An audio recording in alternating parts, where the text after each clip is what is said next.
किसी व्यक्ति को डेंगू हो सकता है जब उसे एडीज इजिप्टाई नाम की एक मच्छर काट ले। आपको ये बात तो पता ही होगा कि केवल एक फीमेल मच्छर ही खून चूसती है एग को ले करने के लिए। देखिए, जैसे ही इस फीमेल मच्छर ने हमको काटा, हम मनुष्यों को काटा, तो ये अपने सलाइवा के थ्रू एक वायरस हमारे शरीर के अंदर इंजेक्ट कर देती है। डेंगू वायरस ये जैसे ही हमारे शरीर में गया, सबसे पहले तो ये हमारे इम्यून सेल्स जैसे कि मैक्रोफेज हो गए, डेंड्रिटिक सेल हो गए, उसके अंदर घुस जाता है ये। और उसके अंदर जैसे ही ये घुसा, ये अपना काम करना शुरू कर देता है। सबसे पहले तो ये वायरस एक RNA वायरस होता है। जैसे ही इन इम्यून सेल्स के अंदर ये वायरस घुसा, इनके न्यूक्लियस में जाकर ये जो हमारे बॉडी के सेल्स हैं, उनके नॉर्मल सेलुलर प्रोसेस को ये हाईजैक कर लेता है और अपना खुद का ही प्रोटीन बनाने लगता है। ये बात भी आपको पता होगा कि सेल्स के अंदर जो DNA होता है वो प्रोटीन को सिंथेसिस करने का काम करता है। यही प्रोटीन हमारे शरीर भर में फंक्शन करते हैं, तभी हमारे कैरेक्टरिस्टिक्स शो होती है बाहर। इसीलिए तो जीन्स इंपॉर्टेंट है।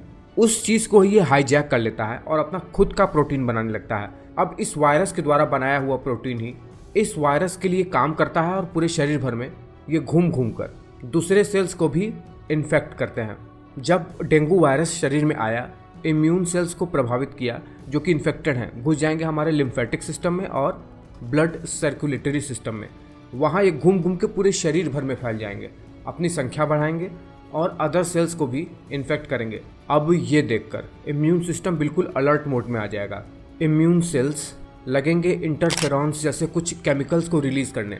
जैसे ही केमिकल्स रिलीज़ करना शुरू किए, ये इम्यून सेल्स हमें बुखार चढ़ जाएगा। अब चूंकि ये एक वायरल फीवर होता है, इसीलिए ये अपने अकॉर्डिंग जहाँ पर इसके मुताबिक सरफेस प्रोटीन होंगे, उन जगहों को ये प्रभावित करना शुरू करेगा।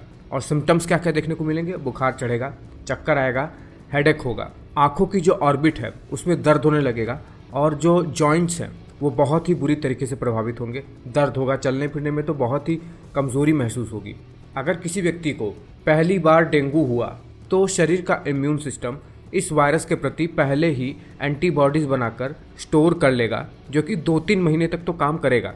लेकिन अगर किसी व्यक्ति को दोबारा से डेंगू हो गया, वो भी डेंगू के वायरस के दूसरे सेरोटाइप से, तो अब जो डेंगू होगा वो और भी ज़्यादा खतरनाक होगा, क्योंकि शरीर का इम्यून सिस्टम जिस डेंगू वायरस के प्रति एंटीबॉडीज़ बना कर रखा हुआ था, वो तो उस प्राइमरी डेंगू वायरस के प्रति स्टोर करके रखा था। लेकिन अब जो सेकेंडरी डेंगू फीवर हुआ है, उसमें जो वायरस है वो दूसरे टाइप का ही है, दूसरे सेरोटाइप का ही है। ये एंटीबॉडीज़ इस वायरस को मदद करेंगे शरीर में और ज़्यादा घूम घूम कर अपनी संख्या को बढ़ाने के लिए।